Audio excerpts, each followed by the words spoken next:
Thanks so much, Scott. Hello, everyone, and thank you for attending. Thank you to Sportico for an informative and educational lineup of panel discussions thus far. I'm excited to kick off this session. Looks like we're getting Ben here momentarily.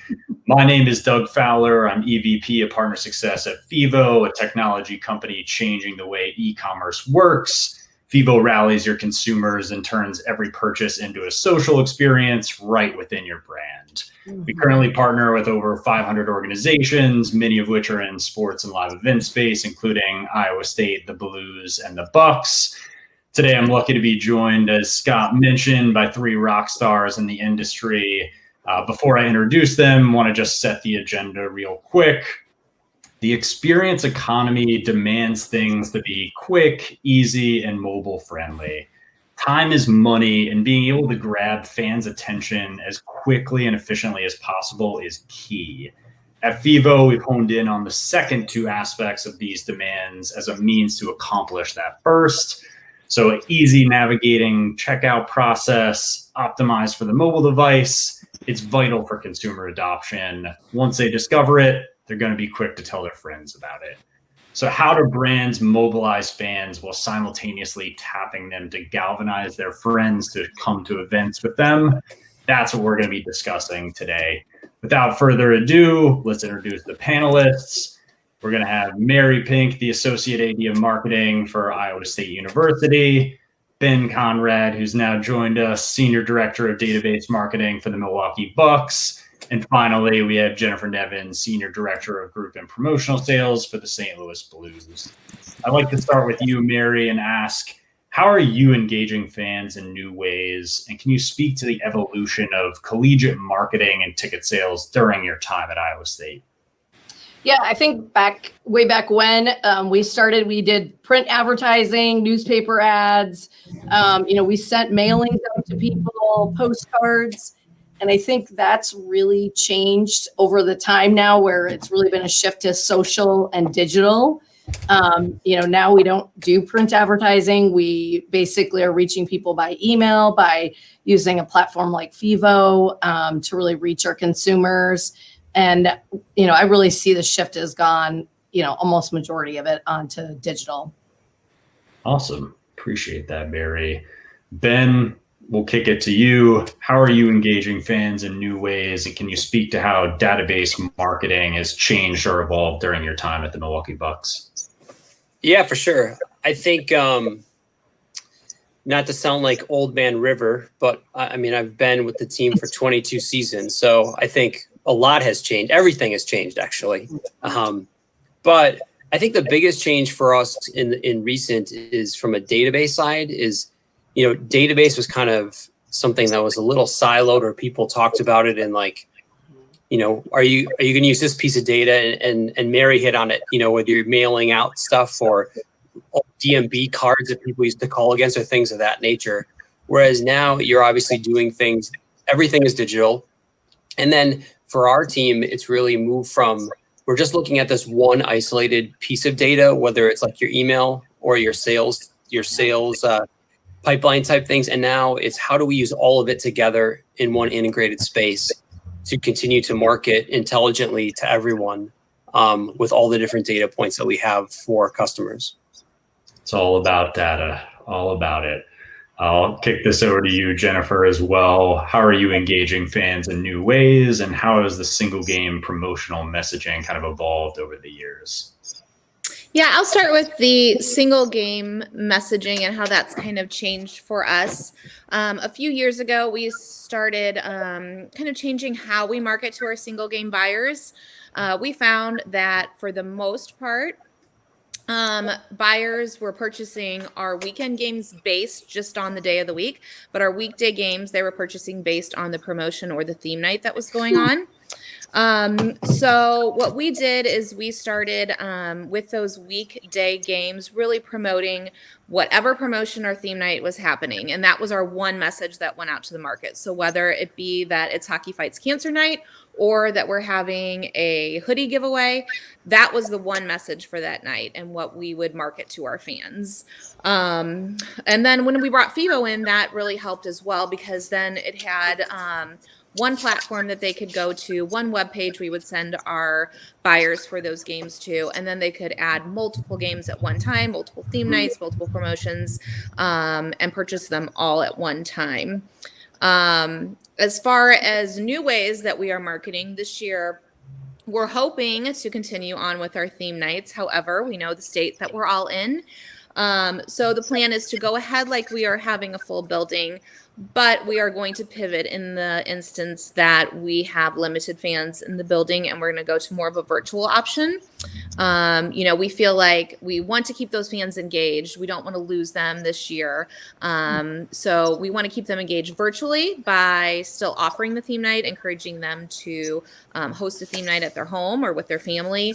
They'll still get their theme item. We will serve them special content that's theme driven. Maybe it's, partner up with our local grocer and having special theme recipes, and special interviews with coaches for them. But we're working on all those plans right now, and we're really hoping that we can continue those on this year. Makes sense. Yeah, at Fevo, we talk a lot about the social aspects of our platform. We believe people want to share their purchases, experience things together. And obviously, with the pandemic, things are a little bit different. So pivoting to some virtual events has been incredibly popular with partners over the last couple of months. A lot of our partners have also told me that fans being able to share their purchases with their networks is so crucial to organically growing sales and marketing strategies. I'll start with Mary again. What tools, either Fevo or others, are you using to help speak effectively to fans? Well, I think one thing that we've really done a lot more with now is, for example, our kids club, which we have about 5,500 members in it. Before we weren't using our Ticketmaster as our partner, and it was a more complex process to sign up through Ticketmaster for the kids club. So we were using a separate website for fans to sign up, and that wasn't going into the Ticketmaster database, which then you can't really see necessarily the life cycle of that fan from a kid all the way to a student ticket buyer to a season ticket holder. So obviously we had different buckets of data, and it didn't connect. So with Fevo, what was nice is this year we partnered in to do our kids club, but then ties in to our Ticketmaster accounts, which now it's all one seamless process. So then we can make a kids club sign up that is for the, an easy process to sign up, but then it still ties into that database and to our accounts. And then now we can have more data. And then obviously they can share that with their friends about, hey, sign up for the kids club, and you get the sharing part of that process. And we were even looking at, before you had to print out digital cards that our kids would use. Well, then we were going to go to a digital process, which obviously everything has changed with the pandemic for this year, but we're going to go back to that obviously next year for the kids club. So I think one of our things is just obviously being able to expand our data and have, more of it so that we can continue to market to our fans and the younger generation to build our database. Yeah, it makes complete sense. Get that next generation of Cyclones fans interacting, engaging with your brand. Bring this to you, Ben, as well, who I know also does some great stuff with kids club programs, but I know technology plays an important role in your day-to-day as well. What kind of tools or platforms are you currently using? Yeah, I would say the biggest, the thing that powers our engine the most is our email automation system, which is we utilize Marketo. So for us, I think it just gives us kind of the baseline to utilize all the data that we do have, and use it across all the different platforms that we have, similar to everyone else that, to Mary and Jennifer, we have multiple entities within our own entity that we're choosing to, and we need to market against. So we have Fiserv Forum, we have our restaurant, we have our retail shop, we have our G League team, we have all these things within our database that we're marketing against. So using that tool to have all of them in one space. And then I think one of the other things, especially in conjunction with Fevo, that we've been able to be really successful with is kind of using them together, right? So like we have using the tracking pixels that Marketo allows us to use. we've got them embedded in all of our Fevo pages. So from there we can remarket. We've also used it as a really strong sales pipeline generator, which just a quick example. We didn't have obviously playoffs this year in person, but the year before we kind of implemented we were very fortunate to have, we were essentially almost like making up seats to sell because we had so much demand, and some of the things that we needed to sell were not in manifest. So Fevo gave us the flexibility to be able to go out and sell those things without having to actually have them live in the TM manifest. And then on top of that, they were pretty high priced, like they were very premium spaces that we were selling. So we put our Marketo tracking pixel within that page, and that was the first time we had ever done that during that period. And then so we got to understand who was actually coming to the page. And then so if they didn't buy immediately, which, at that time, I think the seat cost for that premium experience was between $500 and $700 per seat. So not everyone's interested automatically in just hitting the go button.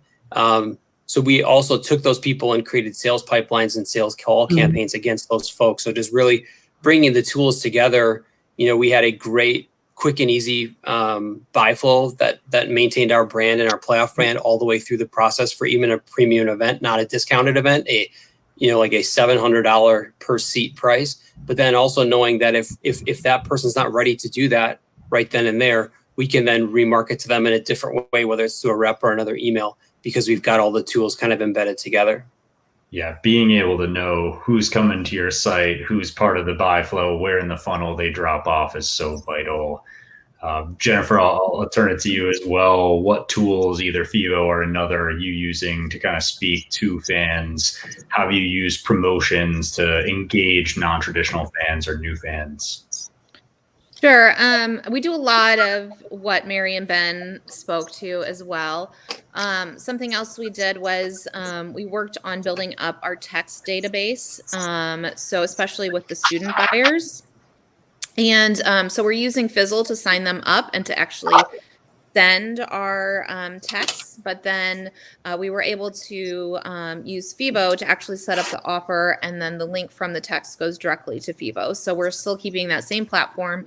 They're able to then from Fevo share on social media and share with friends the offer, but we're able to communicate with them via text as well. Absolutely. That's where everybody lives these days, on their smartphones. So we've heard about how the experience economy has changed over the years. We spent some time kind of unpacking what's important to fans and how critical it is to speak their language. This all leads me to the overarching question: how do we empower fans to amplify our brand's messages? The answer from Fevo is social amplification. For us, it's all about building trust and brand loyalty. Our platform is going to incentivize fans to sell for our partners, prompt them to socially share their purchase, give them rewards depending on how many friends they get to buy from the same offer. That's how we define social amplification. For the three of you, and we'll start with Mary to round this conversation out. What does social amplification mean to you when we're talking about sales and marketing? Yeah, I would agree, Doug, with it, just how you talked about just for the social amplification. I think nowadays too, it's also about influencer marketing. So if you send me an offer, it's one of my friends sending it to me. Hey, I got this great offer. It's have used Fevo for flash sales or special offers, group tickets. They can say, hey, I got this great offer and I signed up and you need to come with me. Well, then I know that's a trusted source because it's from a friend of mine that has also bought tickets as well. And so I think that also lends itself to the social amplification is the influencers or your trusted friends sending you the link as well. For sure. Yeah, I think they've done a number of studies that said about 83% of people have bought something in the last calendar year because of a friend posting about it on Facebook or recommending it to them. Ben, what are your thoughts here? Well, I think to echo exactly what Mary said, but then also on top of that, there are so many different communities that are forming because of the digital presence that we do have, whether it's Reddit, Facebook groups, all these different ways that people are really coming together and experiencing things together, even in a scenario where they have no idea who the other people are. So I think that is a big thing that we've kind of tapped into in different areas. And another small example is we had one of our programs is called the 12-Point Club, which was just a kind of a retail pack that we sold. But then we had some individual release bobbleheads that we put out through Fevo. Well, we know that there's a lot of people who have a lot of passion for bobbleheads, and there's some different Reddit groups and some other bobblehead groups that, we have that shareable link from Fevo that we could see the depth, and some of them were 8, 9, 10 deep as far as sharing because of people using it within those Reddit streams. So I think just the idea of, obviously, yes, there is so much more value to a person when they get a recommendation from a friend or a colleague, but knowing that people's communities now, virtual communities, if you will, are so much wider, and there's so much other interesting connections that people have, the ability to share is so important because it just can spread so much wider. For sure. And it ties all back to even your tracking of people as they kind of come to your website as well, being able to retarget anybody that doesn't end up buying for that one offer for the next time you launch a bobblehead or similar type offer.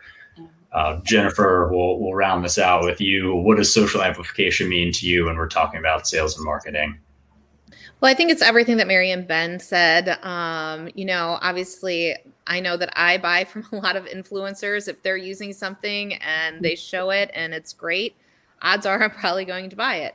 But I think that with Fevo, it allows, maybe we don't have a huge following, but it allows me to then become an influencer to my friends. And it lets your everyday mom person or your friend become an influencer to their smaller circle of people. So we found that is very helpful. Is also Fevo helps us find the influencers within the groups. So if we can then find that, Joe Smith brought out 25 people for this night, we know that we're going to target him to next year for to maybe organize a bigger group, or we can help to incentivize him to get more people to come out.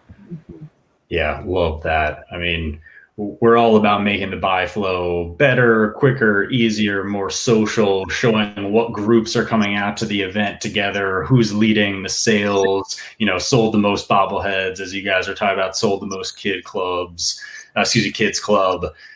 But yeah, both of those things, quick and easy and more sharing is going to lead to more data, more sales, and that's what it's all about for you all. So really, really appreciate everybody for being on this panel. Thank you so much to Sportico for having us.